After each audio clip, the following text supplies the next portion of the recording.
So, nalulungkot lang talaga ako kasi bukod doon sa sinangla ko ng 1,000 yung alahas ko, naalisan pa ng 2 bato doon sa alahas. But the price of that ring is not 1,000 pesos. Nakakalungkot lang kasi nawala yung 2 stone nung singsing, and also yung pearl naman na binili ng asawa ko sa akin. It happened 19 years ago, year 2000, 2009 niya binili yung pearl na yun. 2009 niya binili yung pearl na yun, and napigtas siya, and halos kalahati na lang yung pearl, and yung ibang pearl nawawala. So, ayun, and hindi ko siya pinigtas talaga. Sabi ko, paano napigtas yung pearl? And also, saan napunta yung ibang pearl na yon na nakalahati na doon sa pearl na yon? And I don't wanna wear pearl into daily life routine. That's so expensive. And also, there's a memory. It's years by years, those pearl. And nakalahati na siya sa ano noon, and sabi ko, sino kaya ang kumuha noon? And wala naman akong alam na kukuha noon. Sabi ko, nakakalungkot naman kasi the whole na yon, pinaghirapan yun ng asawa ko, and sinabi niya sa akin kasi nung time na yon, na miscarriage din ako, and nakunan ako, and nadidepress ako, and sinabi ng asawa ko na bili na lang kita ng gusto mo. Sabi ko, ayoko kasi sabi ko, lagi naman ako nakukunan, ganyan, lagi ako nagbe-bleeding, wala akong gustong bilhin. Sabi ko sa kanya, wala akong gustong bilhin, please stay out, ganyan, stay out, ayokong kausapin ka, ganyan. Sabi niya, bilihan na lang kita kasi wala naman ako nabibili sa'yo, and ayaw mo kong regaluhan ka ng kahit ano. Sabi ko sa kanya, kaya ayaw ko na regaluhan mo ko ng kahit ano kasi ayaw ko pagdating ng panahon babayaran ko yon at ibabalik ko sa'yo, and hindi ako mamamatay or hindi ako pwedeng mawala sa mundong to kung hindi ko maibalik yung mga binigay mo sa akin, and dodoblehin ko pa yon kapag nagkaroon ako ng maayos na pamumuhay. Ibabalik ko sa iyo yun kasi ayaw ko na binibigyan ako, and ayaw ko ng utang na loob. Yun ang sinabi ko sa asawa ko, and hindi siya nagsasalita. Sabi niya, Bi, wala na ako nabibigay sa'yo. Ultimo pera, ayaw mo tanggapin. Ultimo mga jewelry, alahas, ayaw mo rin magpabili. Sabi ko, dahil ang totoo, ayaw ko sumama sa'yo. Pero nagkaroon tayo ng anak na intercourse at hindi surrogate na ginawa natin. Yun lang yung reason kaya ako nag-i-stay sa'yo. But not that reason na mag-i-stay ako sa'yo na kailangan pang obligahin mo ko bilhan ng ganito, bilhan mo ko ng ganyan. Ayoko magpabili sa'yo, and I hate it. Also, hindi ako nagpapabili sa kanya ng phone, ng gadget, or anything.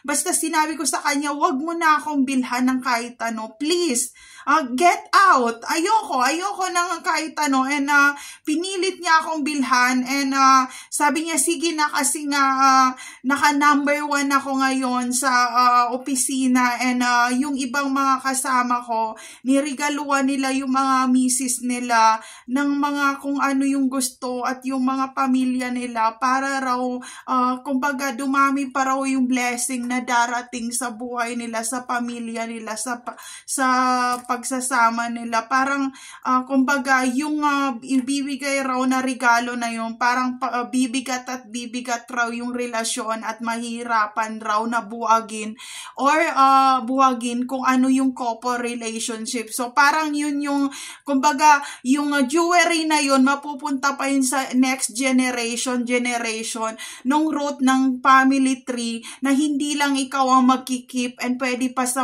mga next generation, ganyan. So ayun, sabi ko, ayoko nga, kasi nga, ang anak naman natin, lalaki, tapos dapat si Hero, hindi na madagdagan yan. Sabi ko, ayoko na magbuntis, tama na yung isang anak, kasi hindi natin kaya paaralin yan, and ang mahal ng tuition sa college, ganyan-ganyan, and ayoko maging katulad ng anak ko na gusto kong mag-aral sa college, lagi akong pumipila, pero hindi pa rin ako nakakapasok ng college, kasi wala akong pang tuition, wala akong pang-enroll, and naubos ko na rin mga alahas na binigay sa akin ng nanay ko, pero wala pa rin, hindi pa rin ako nakatapos mag-aral. And sinabihan ako ng nanay ko na kapag nakatapos ka ng mag-aral, lahat ng binigay ko sa'yo, ibalik mo sa akin ng maayos, kasama ng mga resibo na mga sinangla ko para lang makapag-aral ka. And sabi ko sa nanay ko, excuse me, sabi ko, hindi lahat ng resibo na to ay galing sa akin. Kalahati nito ay nasa kapatid mo na binigay mo sa kanila, na ultimo piso, walang pabalik na binibigay sa'yo. Yun ang sinabi ko sa kanya. Sabi ko, babayaran ko kung ano lang yung nagastos ko. For your information, wala akong binawa sa kahit anong jewelry mo. Kapatid mong kumuha nun. Yun ang sinabi ko sa nanay ko. Pero sabi ko, don't worry. Pag nagmayaman ako, babalik ko lahat sa'yo yan. Huwag ka mag-alala. Ibabalik ko kasi may listahan ako. Hindi ako mamamatay na hindi ko mababayaran yung utang. Ang tanong, may balik ba sa lahat ng mga binigay ko? Meron bang naibalik yung mga taong yun? Wala. Ni piso wala silang naibalik sa akin. Hindi ako na gumagawa ng video na to para lang pangalanan si ganito na ibalik mong ganyan. No way! It's your guilt. It's your guilty pleasure. I respect what you have right now, and it's okay. Don't ever return anything from me that you already steal or stole or ninakaw mo na noon at nung unang panahon. So, ayun. Yun ang problema ko. Kasi ang problema ko talaga, nung naging kami ng asawa ko, there are lots of ladies na naghahabol pa sa kanya, and sinabi na, bakit naging kayo? Marami kang naging kumbaga na-admire sa'yo, pero bakit siya ang pinakasalan mo sa Catholic Church? And ito lang ang laging sinasabi ng asawa ko. Ang tanong, itong mga babae na to na naghahabol sa akin, una, fresh pa ba ang tahong nila? Yung puki nila, fresh pa, nakatulad sa fresh na puki ng asawa ko ngayon? Yun ang sinasabi ng asawa ko, kasi sinabi niya, nagkasama kami, teenager pa siya, and hanggang ngayon kami pa rin. Yun ang sinasabi ng asawa ko, and sabi nga, ang babaw ng puki nyo, sa totoo lang, yun ang sinabi ng asawa ko. Kaya sinabihan nila ang asawa ko ng bakla ng bibig ng asawa ko. Sabi niya, putang ina, ang bakla ng bibig mo. And sabi naman ng asawa ko, wag ka magmayabang, maganda ka, pero transgen ang puki mo. Wag na wag mong bastusin ng asawa ko na presang tahong at hindi transgen ng puki sa katulad mong transgen ng puki. Ang gagawin natin, lumabas tayo sa venue at uumbagin ko ng UFC ang pagkatao mo. Yun ang sinabi ng asawa ko. And nung kinuwento ng asawa ko, sabi ko, buti nga, putang inan rin niya, hayop siya. Sabi ko, saan siya? Dahil lalabas ako ngayon, tangina niya. Sinabi ko ba, regaluan mo ko? Bumalik ka sa kanya. Bumalik ka de, ang baho ng daliri mo, tangina mo, pininger mo siya, puta ka. Nagsusugal pa kayo sa hotel, putang ina mo, hayop ka. Huwag mo nang ibalik. Baka ikaw pang nag-utos na kunin yung pearl dito sa condo na to. Don't ever return what you already damaged, because it's already a damage, and you cannot replace or return the relationship of the couple that decades and decades of years. Hayop ka. Ang kapal na mukha mo. Alam mo, kahit ako ang asawa ko, hindi ko siya kinakampihan. Kung malaman lamang ko na pinagpalit ko yung asawa ko na tumagal sila ng 19 years sa isang tao na transgen pala, oh my God, kahit ako, makakasuhan ko talaga ng talaga. Pero sabi ko sa asawa ko, B, ganito ang gawin mo. Sabi ko sa asawa ko, B, wag mo na siyang awayin. Mag-usap kayo na maayos. Kung ano kung saan man yung babaeng yan, kasi hindi na niya mai-cover or hindi na niya maitago kung ano yung relationship na nabuo nila, kasi as in kinukumprant na niya ako sa harap ng asawa ko na pwedeng halikan ko yung asawa mo, and then nagtinginan kami ng asawa ko, and New Year nangyari yon, New Year, and this lady is from Zamboanga. She is from Zamboanga, Basilan, and I asked where is Basilan, where is Zamboanga, Basilan, and their ladies in Cubao said, ma'am, malayo po ang Zamboanga, Basilan po, hindi po ina-allow ng taga Zamboanga City na pumasok po sa island ng Zamboanga, Basilan po, kasi marami po doon mga taong terror na hindi uneducated and harmless people in the Philippines. Yun yung sinabi nung doon sa Cubao. Sabi ko, okay, saan ba yung Zamboanga, Sibugay? Malapit yun sa Negros, di ba? So, ayun, sabi niya, ma'am, hindi rin pinapasok po yung, kasi may, yung lugar na yun na Zamboanga, Sibugay na yun. So, sabi ko, okay, ganyan. So, taga doon siya. Ito, ladies and ladies, wag ako ang insultuhin mo talaga. Sinasabi ko sa'yo, pumunta ka ng Cotabato City at makikita mo kung sino ang mas magaling na invisible tip doon, and doon kayo magkumbagan. So, ayun, umiyak ang asawa ko, sabi niya, B, wala na ako na ibibigay sa'yo, ganyan, nagigipit ako, ganyan, and sabi ko, alam ko, B, sinusundan ka nila, ini-stalk ka nila, and also, pinag-uusapan ka nila, kahit yung bantay sa labas, kinukwento niya na, mas mabait yung babae na hindi pa lumabas ng bahay. Ang problema sa kanya, mukhang wala atang trabaho sa hospital dahil mukhang hindi nakapagtapos mag-aral, at teenager pa yan dito sa area, magsi-senior citizen, nandito pa rin yan. Kaya pag lumabas kami ni Hero ni Gabi sa area, ayoko i-vlog kasi ayoko ng publicity, and also ma-media issue pa ako. Lahat yan, pag lumabas kami, they respect us because we know the area, alam namin yung area na yon. Kumbaga, sa tagal, alam mo, isang buwan lang kami dito sa Pilipinas, pero taon, 4 years to 3 years to 2 years bago kami bumalik dito sa Pilipinas. Mas matagal ang pananatili namin sa lugar na yun. Kaya wag masyado maging gahaman, and kung maganda ka ngayon, magpasalamat ka kung maganda ka ngayon, pero hindi yun ang basehan, dahil ang dami maganda dito sa Manila, sa Luzon, Visayas, Mindanao, and international. So yun ang problema nila, and sinabi ng asawa ko na sabi niya, B, na ano mo pa na yung mga bata nagkakaroon ng pasa, ganyan, kasi nagkakaroon sila ng hazing sa school, nagkakaroon sila ng pasa, naumbag pa siya dito sa mata talaga, na parang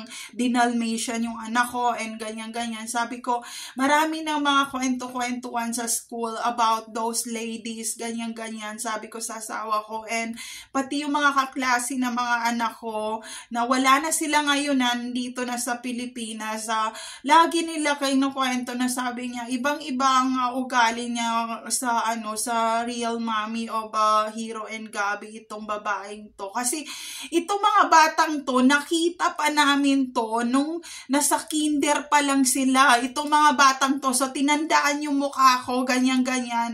Hi, hello tita, ganyan. Tapos minsan, pag nandoon ako, magbe-bless pa yan sila sa akin. So naiilang ako, tumatakbo ako. Basta pag nakita ko ng mga batang yun, nagbe-bless yung kahit wala yung mommy and daddy nila, and tinatanong ko lang, sabi ko, asan ang mommy and daddy nyo, ganyan, hindi sila nagsasalita. Sabi ko, mukhang matagal na hindi nakabisita dito yon, hindi nagsasalita yung mga bata, and basta bless po tita, ganyan. So kung saan sila ngayon, shout out, nasa ano na sila ngayon, sa may Batangas na sila nakatira ngayon, and shout out sa mga Batanggenyo dito sa may Batangas. So ayun, nirerespeto nila ako, and kapag ako yung nagtawag talaga na pwedeng dito muna kayo, wag kayo lumabas sa gate dito sa ano na to kasi nga wala yung mommy and daddy, baka ipuslit kayo dito sa gate, ganyan. Magbibehave na yan sila, and there's some of the gang stalker nga na people around us na ask how you control those kids nga to stay and not to go out in those area. And then sinabi ko, what kind of question is that? Sabi ko, syempre concern ako, parents ako, and kahit ako pag nakita ko tumatakbo ang bata sa labas, pag nakabukas ang gate, isasara ko kasi paano kung masagasaan sila dyan, ay yung nanay nandoon naman nakikipagchismisan kasama ng mga tao doon, ganyan. So parang naano siya, hindi siya nagsasalita, and that people is already taga Zamboanga. So why me? Why Cotabato City always hurt Zamboangueños? Ano ba problema nyo? So ayun, hindi ko alam, pero sobrang nasaktan mo ang asawa ko sa mga kwento pa lang niya about you, kung sino ka man. Please, wag mong saktan ang asawa ko. Wag mo siyang saktan kasi nalalaman ng asawa ko kung sino talaga yung totoong nagmamahal sa kanya. Kasi ang pagkakaalam ko, marami na kayong asawa sa lugar nyo, di ba?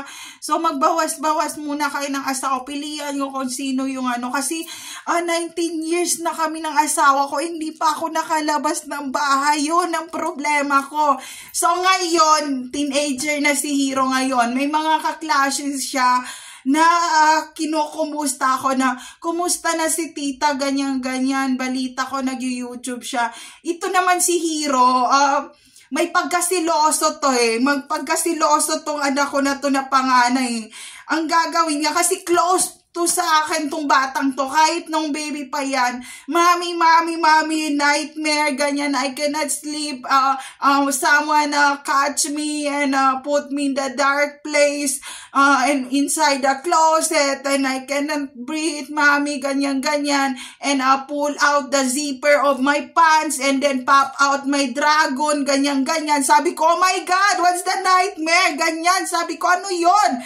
Parang ano na yon, hallucination issue. Tapos sabi ko, dito ka muna baby, kasi sabi ko, pag sinabi nung bad guy na ano yung pants mo, yung zipper mo sa pants, don't ever do that. Push your dragon like that, and said no because mommy said no, it's bad. Yun ang sabihin mo, pag wala ako. Yung sinabi ko kay Hero. And simula noon, nung nag-teenager na siya, pag may mga tao na kumusta ang mami, ganyan, na yung mga teenager, sabi naman niya, who cares? Ayaw niya sagutin kasi nagsiselo siya. Maybe someone hising na baka patay ng mami. Ayaan nyo na, pag pinatay nila ako, di ba, mapapalaya na kayo sa mami na bungangera, na hindi mukhang conservative, pero maraming palang walang hiyan sa mundo. So, ayun. Kaya, naiinis yung ibang mga talaga, yung mga mami na very straight talaga siya magsalita sa YouTube. Pinapanood nyo. Huwag niyong panoorin ang mga video ko sa YouTube. So, ayun. Ayun ang problema. Tapos, nung time na nagpaalam ako sa anak ko, sabi ko, Hero, mag-aaral na ako. Ganyan. I go back to university. Sabi naman ni Gabi, oh my God, ngayon ka pa mag-aaral, mami, kung magsi-senior citizen ka na, ganyan. And then, sinabi naman ni Hero na, Gabi, please don't laugh, ganyan. Don't laugh, naiinis siya. Kasi close kami ni Hero hindi lang, kunwari lang nag-aaway kami noon, pero nasasaktan yun. Tapos, sabi niya, don't laugh. And then, sinabihan ako ni Hero na, Mommy, don't go back to university. We need to finish our college first. Kami munang mag-aaral bago ikaw. Sabi ko, wow, magsi-senior citizen na ako. Hindi ako pwede mag-aaral. Sabi niya, hindi pwede kasi hiharas kami. Si Hero, si Gabi, sasaktan pag ikaw nakagraduate ng college. Sabi ko, wow! Yun ang sinabi ng mga anak ko. And then, sabi ko, mag-behave kayo kung sino man yung mga tao na kasama nyo ngayon. Sabi niya, ayaw nila na papasukin ka ng college na mag-aral. Sabi ko, ano ba mga problema nyo? Pag pinatay nila ako, di goodbye, di ba? So, ayun, medyo si Hiro, hindi yun, iiyak yun. Pero, alam kong mahal ako ni Hiro, ni Gabi. And, mukha lang sumisigaw yon, pero hindi ako kaya nung ilaglag talaga. And kung ilalaglag niya ako, magkakalaglagan kami ng hair wig talaga, ng mga pagwiwig sa buhok, ganyan-ganyan, ng pagsiselfon talaga. So, ayun, kasi nakita ko, itong hair wig ko na to, bakit nyo kinuha yung wigs ko dito and nilagay nyo dito sa bed? Why you put my hair wig? I already hide those wig. It's for the TikTok. And why pull out the wig? Who's the one who put the wig? And ayun, nakikialam sila. Sino ba nakikialam ng gamit ko dito? Bakit yung hair wig ko ay napunta na doon sa taas ng higaan? Huwag kayo magwig-wigan talaga. Makita-kita ko talaga pakialaman yung mga make-up ako. Sinasabi ko sa inyo talaga, mag-parking kayo sa mga parkingan talaga hanggang sa Thailand, Pattaya talaga. Sinasabi ko sa iyo, alam ko ang Thailand, alam ko, sawani ka, punyemas ka. Wag ako kasi ang agency kung saan wala pang mga anak ko na hindi pa ako nag 20 years old. Sa kanila rin, meron din silang agency sa Pattaya, yung mga prosti, yung mga mga ganyan-ganyan ng mga sexy dancing dyan sa meron ng agency ko niyan. Hindi mo ako pwedeng i-live stream. Graduate na ako dyan sa prosti na yan. Ano ba yan? Alam na mga anak ko yan. Kaya sabi nga, ma'am, masyadong open yung bibig mo pagdating sa ano talaga. And alam ko, may nagtatanong, mga kaibigan yon, teenager. Alam ko na yon, si Hiro, nagsiselos. Magsiselos talaga yung kasi nga, bakit nyo naman kasi ako tinatanong sa mga anak mo?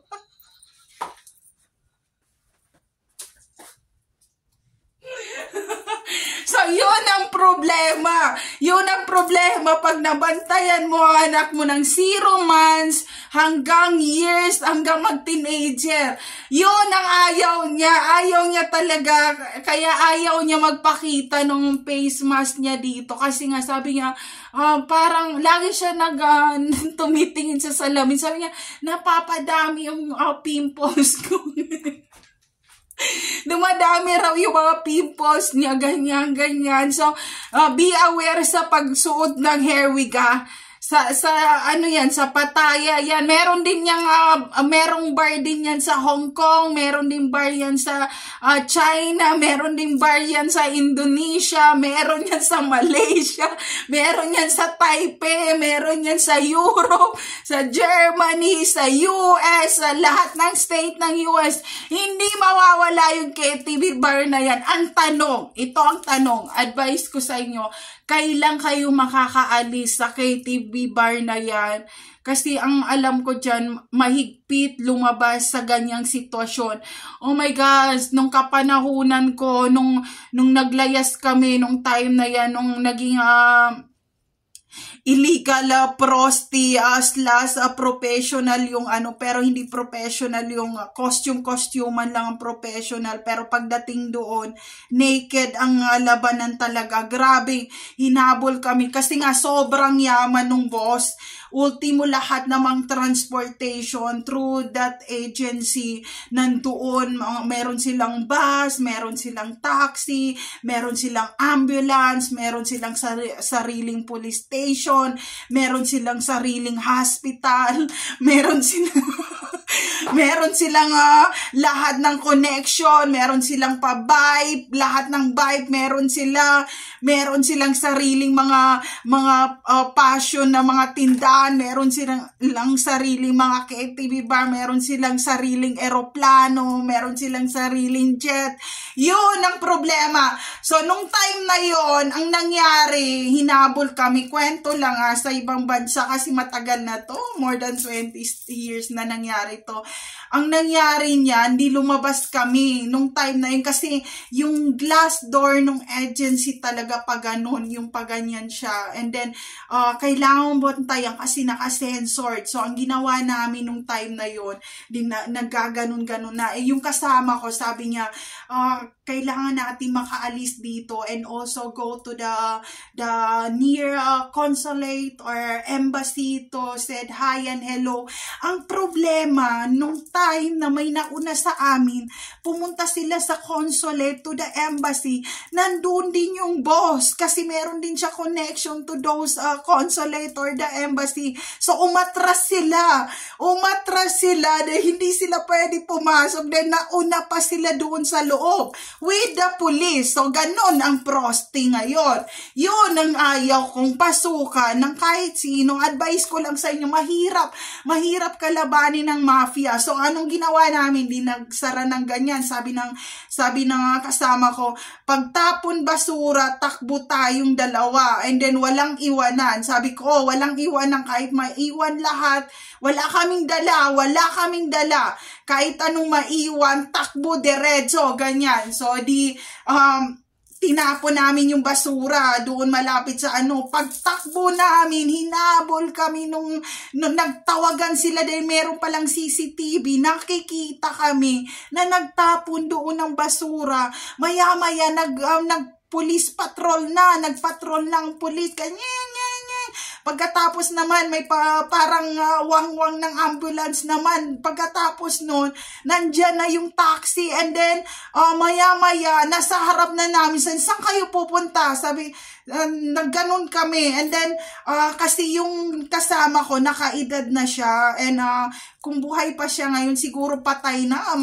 Na siya nasa na siya nung time na yun, nasa 50s. And parang sabi niya, itakbo mo ang sarili mo kasi hindi ka maaalis sa ganitong kalakaran. And sayang, di ba gusto mo bumalik ng college, ganyan. So, sabi niya, wag kang magpabuntis, ganyan, kailangan mong bumalik sa college nung time na yon. Sabi ko, Diyos ko, te, hindi ko na alam anong gagawin ko. Sabi niya, bawal maging baby talk dito sa mundong to. Sabi niya sa akin, pangako mo na kaya mong takbuhin hanggang Pilipinas, ganyan. Kung sino man sa inyong nakarelate nito, lumabas kayo ng bahay at ilabas ang alindog nyo ngayon. So, ayun, tumakbo kami, hinabol kami, and then sinabi niya sa amin, sino nagsabi na lumabas kayo? Tapos biglang tumawag na yung nandoon sa may office na, nandiyan na sila, nahabol nyo na. Sabi ng kasama ko, Diyos ko, nahabol kami. So, anong ginawa niya? Sabi niya, pasok sa loob ng sakyan. Nakaganon kami. And then, sabi ko, Diyos ko, mahirap pala talagang lumabas sa ganitong sitwasyon. So, yun, yung teenager pa ako. Advice ko lang kasi mga teenager na mga anak ko, ayoko magwigwigan ng mga pa-blast on talaga. Pag nakita ko kayo ng police station talaga, mabablast on kayo nung unang panahon ng mga kapanahunan ko talaga. So, ayun, may mga alindog pa ako, payat pa ako noon, hindi yung ngayon. Kaya pag nakita ko yung mga teenager ngayon, sabi ko, yan yung mga kapanahunan ko na payat pa yung katawan ko, ganyan. Sabi ko, oh my God, ano kayang future nila? Ganyan, makakalabas kaya sila sa institusyon na kung anong pinagbabawal na masarap sa mga ibang tao, ganyan. So, ganyan na mga bibig na mga tao na totoong nagtrabaho sa ayoko nang balikan kahit kailan. So, maubos, wala na, hindi na lalabas sa kono na to. Bye! So, ayun! Di pumunta kami doon, ang ginawa talaga, yung kasama ko kasi pinagpilian kami, parang the winner is, slim ako, sinabi nung boss, sabi niya, yung isa matanda na, pero ito teenager pa, and konting straight lang nung legs, marami pa itong magiging, kumbaga, madadala pa sa ibang lugar. And then sabi ko, oh my God, ito matanda na, magsi-senior citizen. Ang ginawa niya doon sa senior citizen talaga, hinampas nila, pinalo nila, and then pinakita nila sa akin paano pagpalo, and hindi ako nagsasalita. Sabi ko, Diyos ko po, tulungan niyo po kaming makaalis sa ganitong sitwasyon. And hindi ako umiiyak, and sabi nung sabi naman nung sa office, sabi ko, Diyos ko, sabi niya, tumakbo ka hanggang kaya mo, hanggang Pilipinas. Tapos pinapalo nila, and sabi niya, anuhan mo pa yung bata na susulsulan mo na lalayas kayo, saan kayo pupunta, ganyan. And Pilipina yung kasama doon sa agency na yon. And ayun, ang ginawa niya, pinaghiwalay kami nung senior citizen na yon. And sinabi ko sa kanya, hindi ko matulungan kasi wala naman ako natapos, hindi ako nakatapos ng college, ganun.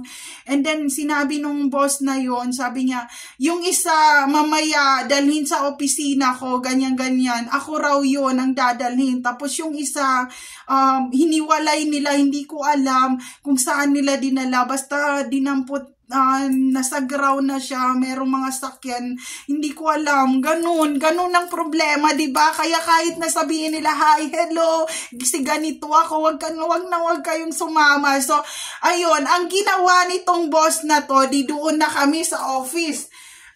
Itong lalaki na to, hindi ko na kung anong ibang lahi. And then, pinapunta niya ako doon sa office. Sabi ko, Diyos ko po, tulungan niyo ako sa mga bagay na ayaw kong gawin to, pero gusto kong gawin. Ang ginawa niya sa akin nung time na yon, buti may CCTV doon sa office na yon, may CCTV. Pero nahalikan niya talaga ako nung time na yun, nung time na bumababa na yung issue. Tinulak ko siyang ganon, and tinadyakan ko dito sa kanyang nakaganon siya. And then sabi, get out of...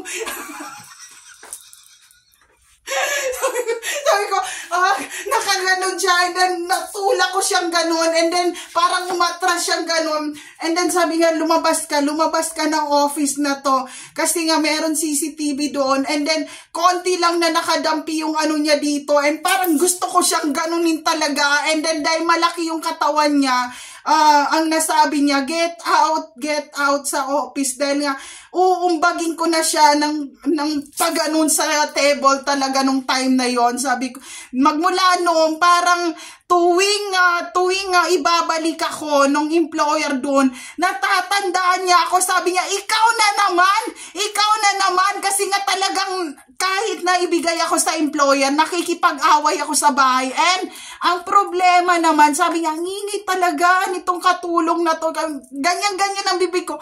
Kung ano yung bibig ko sa probinsya, ganon din ang bibig ko talaga doon sa nanggiging amo ko pag alam ko na i-attack na ako ng life sentence issue, ganyan. And then ibalik nyo sa agency, nakakabingi, hindi natutulog, and then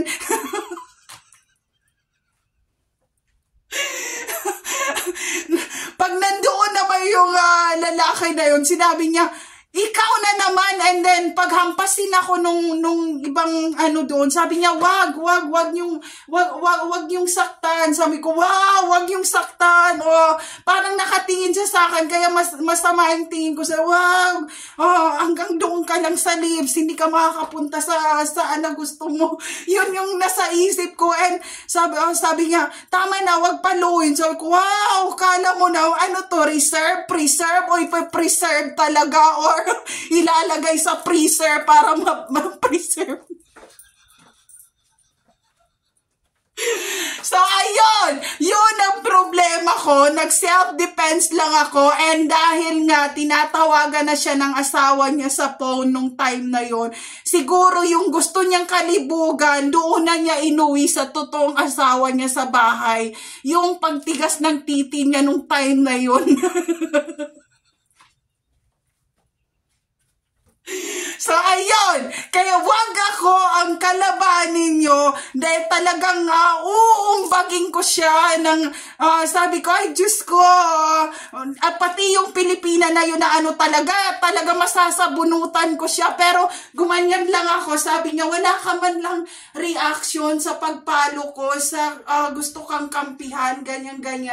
And hindi ako nagsasalita, and naiiyak na ako. Pero sabi ko, Diyos ko, gawa nyo ng paraan na magiging mabait pa ako sa mga panahon na hinaapi ako ng ibang tao. So, ayun, lesson learned, wag ako kasi sa loob ng more than 20 years, ang dami ko ng taong nakilala, and hindi niya ako nahalika ng sobra-sobra dahil itinulak ko siya, and parang napahiya siya, and tumatawag yung asawa niya.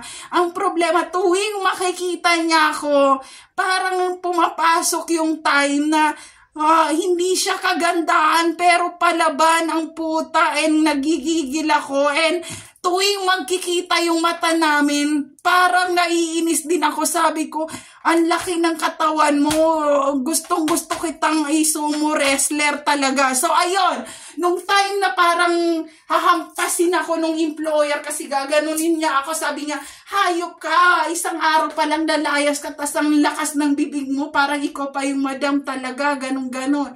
So, ang nangyari yun, sabi, please, no. Gumanon siya, sabi niya, wag, kung ayaw mo, ibalik mo dito, papalitan ko ng ibang magtatrabaho, wag, ayaw niya. Tapos sabi ko, wow, may pa-concern, kiss pa rin pa tayo ngayon. So, ganun, sabi ko, alam mo, makuha mo kahit ikaw yung boss dito.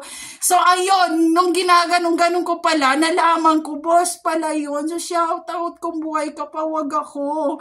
So, ayun, marami ng boss dyan, pero hindi mo ako talaga mabossy with a kissy, who you are nga. So, ayun, kay wag si Hero, si Gabi, alam ko na yan, yung pa-planking, pa-dragon boss na yan, wag ako. So, ayun, naalis na yung bato sa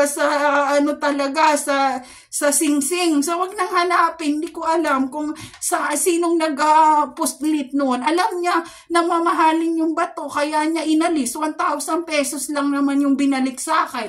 So, ayun, there is no safe place to all targeted individual out there. Take care always, everyone!